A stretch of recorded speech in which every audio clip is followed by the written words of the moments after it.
Breaking news చూస్తున్నాం. Cricketer Ravindra Jadeja కీలక నిర్ణయం తీసుకున్నారు. టీ20 ఫార్మాట్ కు ఆయన రిటైర్మెంట్ ప్రకటించారు. నిన్న టీ20 క్రికెట్ కు కోహ్లీ, రోహిత్ గుడ్ బై చెప్పారు. టీ20 వరల్డ్ కప్ నెగ్గడంతో అదే బాటలో జట్టు కూడా ఈ నిర్ణయం తీసుకున్నారు.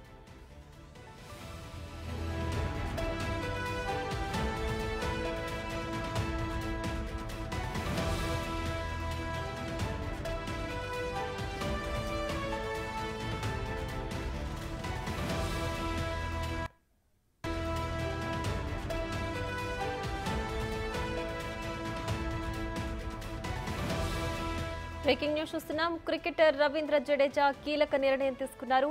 టీ20 ఫార్మాట్ కు ఆయన రిటైర్మెంట్ ప్రకటించారు. నిన్న టీ20 క్రికెట్ కు కోహ్లీ అలాగే రోహిత్ గుడ్ బై చెప్పారు. టీ20 వరల్డ్ కప్ నెగ్గడంతో అదే బాటలో జట్టు కూడా ఈ నిర్ణయం తీసుకున్నారు.